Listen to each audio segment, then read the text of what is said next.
right. Hi, everybody. David Fogel back with you, CEO of the Symphonina Foundation, back with another Symphonina Foundation podcast. We're gearing up for the Grammy season here. It's almost a podcast today, as I've been saying, sometimes two. Today just one. I'm very honored to have Josh Cavazos with me today. Josh is an award-winning composer, pianist, orchestrator, and he's got something for us to consider, Prayers for Cassie, submitted both in the classical instrumental solo category and also contemporary classical composition category. Josh, welcome. Thank you so much, David. I appreciate you having me. How are you doing today? I'm doing great. Thank you so much for the honor to visit with you. Been looking forward to this. You sound like a Texas native. I am. Yeah. I guess guess you can hear it, huh? Yeah, a little bit. A little bit. A little bit. Well, It's in there. It's great. I did note that you had a piano performance degree from Texas State and also a master's in composition from Texas State. But let's start with Prayers for Cassie. Why don't you tell us all about it, and then we can backtrack a little bit and find out a little bit about your own musical journey in life. Well, thank you. So, Prayers for Cassie is our anthem of hope in the fight against cancer. And this piece of music is really a multi-year journey in how it got to be where it is today versus years and years ago. So, it was inspired by a friend and former student of mine. Her name is Cassie Martinez, who went through 3 years of non-Hodgkin's lymphoma. So she was diagnosed in 2016. I wrote the piece of music for a benefit concert for her in 2017 and played it as a piano solo, presented her with the score. And then Cassie and I were talking in 2019 when she was declared cancer-free. Awesome. And that's the most important part of yes, the story oh right my now. gosh. Yeah. Yes, absolutely. I was just thrilled that she's cancer-free, and we're visiting at her end of chemo party, as she called it, and we both were just like, if we ever get a chance to share your story, Cassie, on a larger scale, maybe it's a documentary format. I told her, maybe I get an opportunity to record the piece of music someday. Would love to have that opportunity. I didn't have anything on the horizon, but I said, I feel strongly that I would love to help you share your story. I said, what do you think? And she says, absolutely. I would love to be a part of that. Let's keep in touch about it.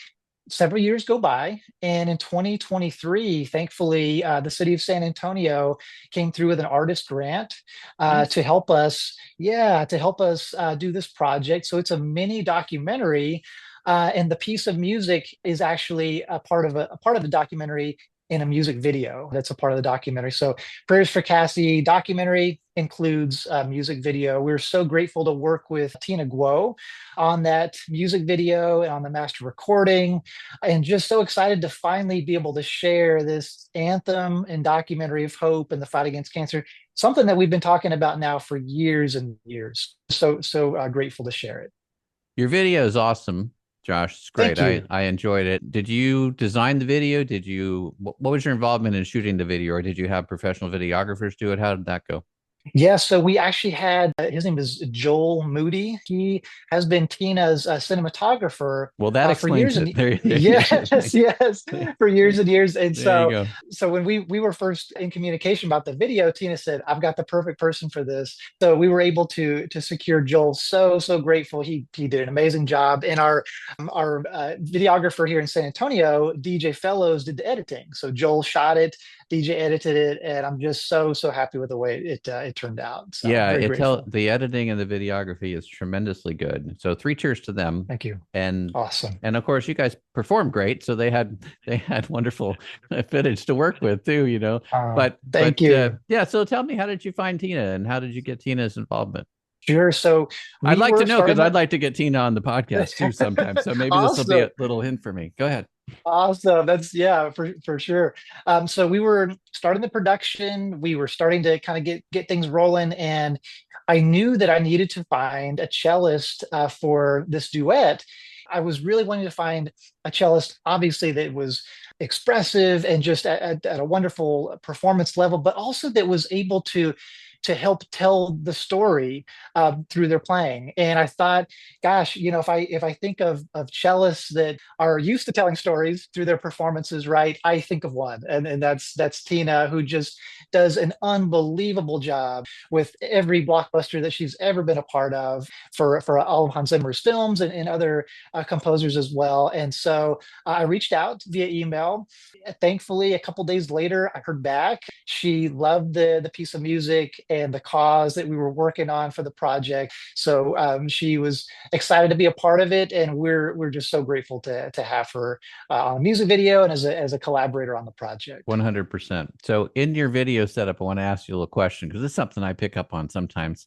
I'm not a filmmaker, but I try to be observant. So you're playing piano and there's a fireplace behind you in that video. And the fire is on, it's going. And I Yes. took that as a metaphor for like, yeah, the cancer was beat and life goes on. And I'm not sure whether that was intentional or if it was just the videographer saying, yeah, it was better light with the fire on. But that's how I took it, and I appreciate it. Awesome. Yeah, I think it's it's kind of a multi-layer thing because both are true. I Both think are true. Okay. we yeah, Yeah. we had those conversations too. That was a real fire. It was very warm when I was I playing. bet. Yeah, yeah. But yeah, I'm so glad that you picked up on that, and I'm grateful that that came across. Two things can be true at the same time. So That's right. that's all good. When did you start playing piano? So I started as a second grader, actually. So I distinctly remember my dad was driving me to a friend's birthday party. I was in first grade at the time, and he had the classical station on. And I distinctly remember Chopin's Revolutionary Etude came on the radio. And I still remember I'd never heard anything like this before. And I'm, a little kid, and I asked my dad to turn it up. And I remember just like getting chills hearing this music, just like, oh my gosh, this immense power coming from one instrument. Didn't know, anything beyond that, Chopin and his composing history and all of his works. But I told my dad, thankfully he listened to a little first grader. I told my dad, I want to be able to do that someday. Mm. And he was like, oh, okay. Well, let's get you started with some lessons. Yeah. And so I got started the next year with lessons. But yeah, grateful that my dad listened to me as I kind of spoke up and had that little prompting, like, "Hey, gosh, I want to learn how to do that." So that's kind of how what got me started. That little bit of encouragement, particularly from parents, but from anybody really can be so valuable. And oftentimes it's not like people don't really recognize that part. I have Peter Sprague coming on a podcast later this week, and I have the same thing to tell him because he gave me some encouragement. And for those of you wanting to know what it is, you just have to stick around for that podcast that I do with Peter. But it's just great when a little kid or anybody, even a grown up, says, I want to achieve something great, whatever that is. And the first thing they hear is, okay, as opposed to, you'll never do that, so Right. that Yeah. positivity is so important. But then you went on to get your bachelor's degree, but at some point you decided you also wanted to do composition. And many people don't go that route. Many people go like, okay, they're going to really perfect performance. They get the master's in performance, maybe a DMA. What was it about composition along the way that got you interested in that? Yes. So, really, another personal experience that really shifted me from, again, the kind of the primary classical route to composition as well. And so, when I was 15 years old, my grandmother was diagnosed with breast cancer. The way that I dealt with it, really, my instrument became an emotional outlet for me. I sat down and I hadn't really written anything before, but that experience really kind of allowed me to sit down and start writing. And that's the way that I processed it.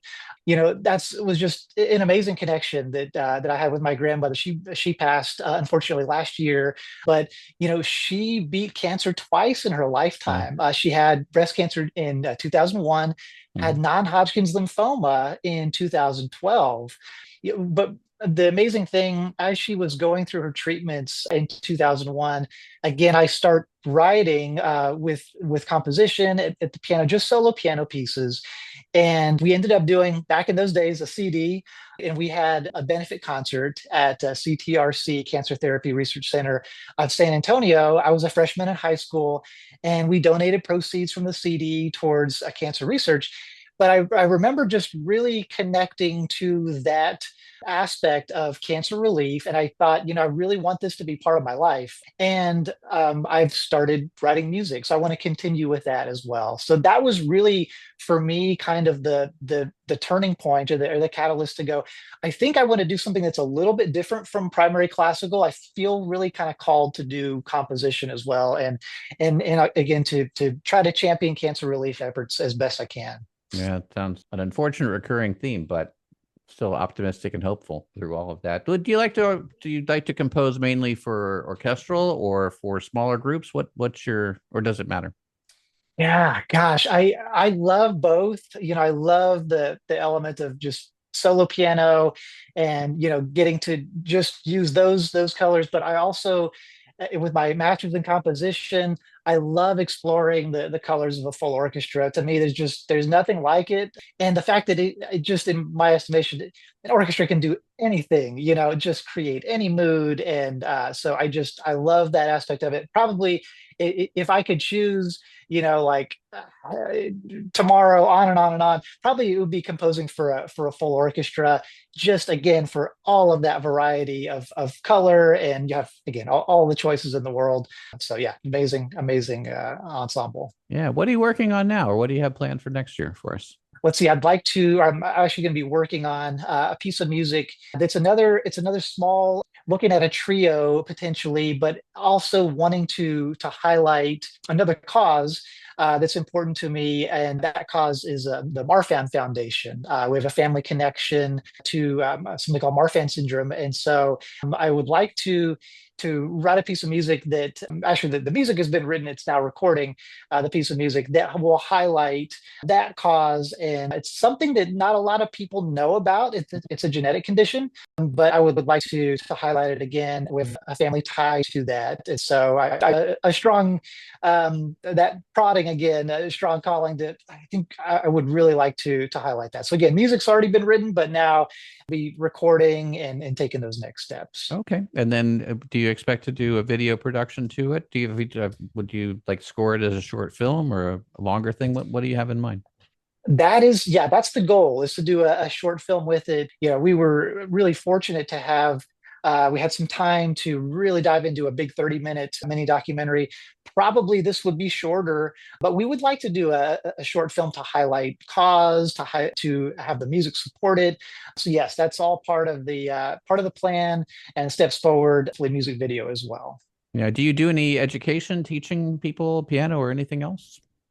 I have, as kind of a part of my journey, taught Cassie actually back in the day. Hmm. So this was, gosh, a long time ago, 2008 to 2010. She was actually a piano student of mine, and I've taught throughout the years. Just I did teach public school for 4 years, and then went back to get my master's. Really felt strongly that I wanted to get my master's in composition, so went back to school full time. But I've always taught along the way and in some capacity, whether it's piano or composition or both. Yeah. Any tips for people who are looking to get into music professionally, whether it's on the composition side or the performance side, from what you've experienced so far? Yeah, great question. I think the aspect of, if it's education, if it's composition. I remember a grad school professor telling us, the quote that still rings out of my head is 30 minutes a day.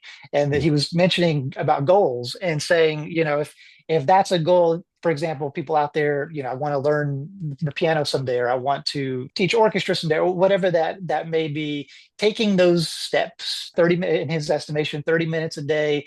So for us, that was really the recommendation of make that phone call, right? Send that email, doing the research, taking the steps. Maybe it's signing up for lessons, just taking that step. Maybe you can do once a week lessons, or maybe it's once every couple weeks, but kind of taking those steps every day. Man, that was a quote that just is embedded in my mind. 30 minutes a day for every goal, just at least, and he'd say at least, Yeah. the caveat. Yeah, of So course. yeah, Yeah. something I always look back on that. That's very similar to what I would say. I used to play jazz piano at a hotel here in San Diego at the Catamaran. Had a gig Oh, there for cool. 16 years, so 1994 to, Wow. yeah, it was a great gig. 1994 to 2010. Played 1 or 2 nights a week, and oftentimes I would get somebody who's not young, who'd be.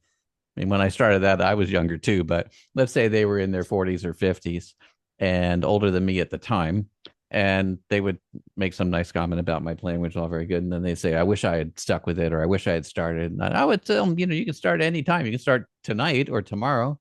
And the main thing is consistency. If you just stick with it, I would say 20 minutes, because 20 minutes sounds more doable than 30. Yeah, but for sure. if you just stick with it for 20 minutes a day for in a year or two, you're going to play everything that you want to play. And then it's up to you about how much you want to do it and how good you want to get. But you'll get all the enjoyment that you're looking for, and you'll be sharing that joy with others too. So absolutely. Yeah, it's great. That's great advice. Yeah. The best time to start is right now.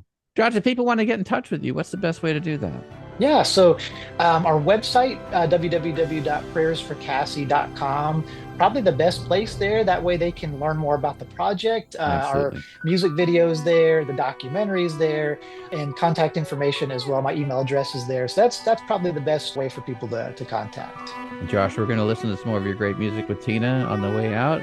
Prayers for Cassie, submitted for classical instrumental solo and contemporary classical composition. And if there's anything we can do at the Symphonina Foundation to be of help to you, you just let us know. Sounds great. Thank you so much, David. Such a pleasure to visit with you today.